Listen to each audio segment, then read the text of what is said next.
Last part के अंदर protected I capture हो गया था और दूसरी तरफ लिटिल फेरी डॉक्टर ने स्कॉर्पियन सेक्ट के मास्टर यानी जिवियन को काफी घायल कर दिया होता है, लेकिन मरने से पहले वो जिवियन को मारने के इरादे से उसकी तरफ एक पावरफुल पॉइजन अटैक कर देता है। ये देखकर लिटिल फेरी डॉक्टर काफी ज्यादा शॉक्ड हो गई थी क्योंकि वो जानती थी ये पॉइजन कितना खतरनाक है। ये सब बहुत जल्दी हो गया था जिस वजह से किसी को रिएक्ट करने का समय नहीं मिला। स्टार्टिंग में जिवियन के पास क्वीन मेडुसा, जिया और लिटिल फेरी डॉक्टर आती है। अब लिटिल फेरी डॉक्टर इस पॉइजन के बारे में बताती है कि ये पॉइजन कितना खतरनाक है। ये पॉइजन जिसके अंदर भी जाता है वो काफी दर्दनाक मौत मरता है। ये सुनकर मेडुसा लिटिल फेरी डॉक्टर से सवाल करती है क्या इस पॉइजन को निकालने का कोई और रास्ता नहीं है, जिस पर लिटिल फेरी डॉक्टर निराश होकर कहती है नहीं, इस पॉइजन को लगभग निकालना नामुमकिन है। ये सुनकर मेडुसा को काफी गुस्सा आ गया था। अब मेडुसा काफी गुस्से से जिवियन की तरफ जाने लग गई थी। अब हम दूसरी तरफ जिवियन के चेहरे पे एक स्माइल को देखते हैं। वो जिवियन को दर्द में देखकर काफी खुश हो रहा था। तभी मेडुसा वहाँ पर आ गई थी। वो जिवियन को काफी टॉर्चर करने लगती है ताकि वो जिवियन को ठीक कर दे, लेकिन जिवियन तो अलग ही नशे में था। वो जिवियन अपना गर्दन ना में हिलाता है जिस वजह से क्वीन मेडुसा को और भी ज्यादा गुस्सा आ जाता है। इसलिए अब मेडुसा अपना समय और ना गवाकर जिवियन को अलग अलग तरीके से तड़पाने लगती है। जिवियन अपने दांत भेजते हुए कहता है अगर मैं चाहूँ तभी भी ये लड़का नहीं बच सकता। अब इस बात पर मेडुसा को और भी गुस्सा आ गया था। मेडुसा अपने स्लैश अटैक से जिवियन को टुकड़े टुकड़े कर देती है। अब जिवियन को मारने के बाद उसका ध्यान 10,000 स्कॉर्पियन गेट पे आ गया था, लेकिन तभी जिवियन मेडुसा को बुला लेता है। मेडुसा जिवियन की काफी फिक्र कर रही थी। ये देखकर जिवियन को काफी अच्छा लगता है। जिवियन लिटिल फेरी डॉक्टर से सवाल करता है क्या इस पॉइजन को निकालने का कोई और रास्ता नहीं है। ये सुनकर लिटिल फेरी डॉक्टर एक गहरी सांस लेकर कहती है इस पॉइजन को एक लेजेंडरी डाओजोंग ही ठीक कर सकता है। जब तक मैं किसी तरह इस पॉइजन को ढीला जरूर कर सकती हूँ। तभी जिवियन बेहोश हो जाता है। फिर हमें 2 दिन के बाद का सीन दिखाया जाता है जहाँ पर जिवियन एक पॉइजनस पूल में बेहोश पड़ा था। लिटिल फेरी डॉक्टर कुछ कर रही थी।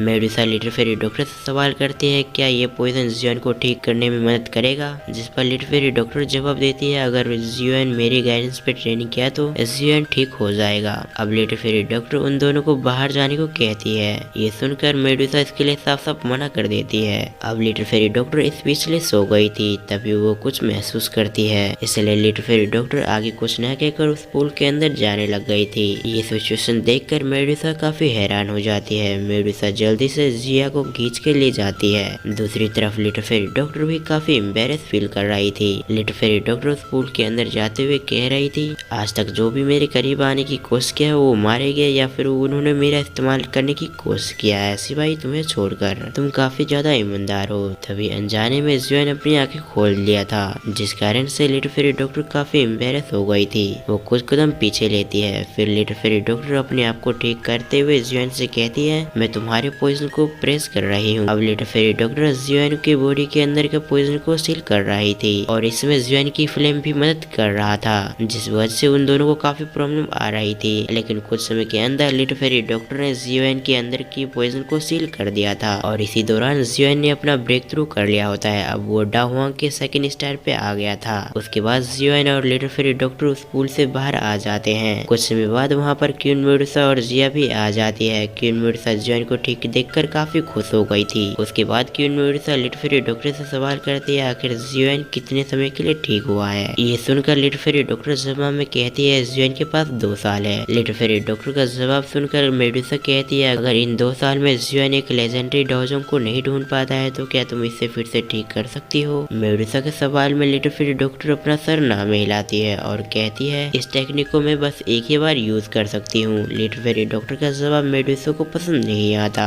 इसलिए वो लिटिल फेरी डॉक्टर को काफी गुस्से से देखने लग गई थी। तभी बीच में जिवियन आता है और क्वीन मेडुसा को शांत करवाता है। फिर अगले सीन में जिवियन, क्वीन मेडुसा और लिटिल फेरी डॉक्टर एक रूम में आ गई थी। उस जगह पे लिटिल फेरी डॉक्टर एक बैरियर लगा देती है ताकि प्रोटेक्टेड आई भाग ना सके। उसके बाद जिवियन प्रोटेक्टेड आई को शीशे से बाहर निकाल लेता है। प्रोटेक्टेड आई भागने की कोशिश कर रहा था। ये देखकर जिवियन कहता है तुम भागने की मेहनत मत करो, तुम्हारे लिए यही अच्छा होगा जो भी मैं सवाल करूँ उसका सही सही जवाब दो। फिर जिवियन उससे होल ऑफ सोल के बारे में सवाल करता है, आखिर वो कितना पावरफुल है और वो किस जगह पे है। ये सुनकर प्रोटेक्टेड आई शुरुआत में बताने से पीछे हटता है, लेकिन ज्यादा जोर देने पर प्रोटेक्टेड आई बता देता है होल ऑफ सोल में डाओजोंग से भी काफी पावरफुल लोग रहते हैं। होल ऑफ सोल के अंदर डाओजोंग के एक्सपर्ट भरे हुए हैं। ये सुनकर जिवियन काफी ज्यादा हैरान हो गया था। इस जियोन पोटोक्रेटाई से सवाल करता है आखिर तुम्हारा हेडक्वार्टर कहाँ पर है, लेकिन पोटोक्रेटाई को इसके बारे में कुछ नहीं पता था, इसलिए वो उससे बताता है कि मुझे इसके बारे में कुछ नहीं पता। ये सुनकर जियोन निराश हो जाता है, लेकिन वो अगले ही पल वो पूछता है आखिर तुम अपने सोलो को कहाँ पर जमा करवाते हो। अब ये सुनकर पोटोक्रेटाई इसके बारे में कुछ भी जानकारी नहीं देना चाहता था, लेकिन जियोन अपने फिल्म से उसे तरपाने लगता है, जिस वजह से पोटोक्रेटाई उसे बता देता है तियानजिन एम्पायर में एक जगह पे मैं अपने सभी सोलो को जमा करवाता हूँ। अब इस जगह के बारे में लेटर फेरी डॉक्टर को पता था। फिर जियोन पोटोक्रेटाई से कहता है मुझे उम्मीद है कि तुम जो भी कह रहे हो वो सही हो, नहीं तो मैं तुम्हें काफी दर्दनाक मौत दूंगा। अब ये कहने के बाद वो पोटोक्रेटाई को फिर से उसके अंदर कैद कर लेता है। फिर क्वीन मेडुसा सवाल करती है आखिर तुम करना क्या चाहते हो, जिस पर जियोन कहता है मैं एकेडमी वापस जा रहा हूँ, वहाँ का हेड से मैं मदद लेने की कोशिश करूंगा, शायद वो मेरी मदद करेंगे, और इसके अलावा भी वहाँ पर मुझे कुछ काम है। अब अगले सीन में जियोन, जिया और लिटिल फेरी डॉक्टर वहाँ से जाने के लिए तैयार हो गए थे। जाने से पहले जियोन मेडुसा को एक जगह का मैप देकर उससे कहता है ये जगह तुम्हारी कल्टीवेशन के लिए काफी अच्छी है, और उन दोनों में कुछ देर तक बातें होती है। फिर जियोन अपने विंग्स निकाल कर वहाँ से चला जाता है। जिया जाने से पहले मेडुसा के गले लग जाती है, फिर वो भी जियोन के पीछे चली जाती है।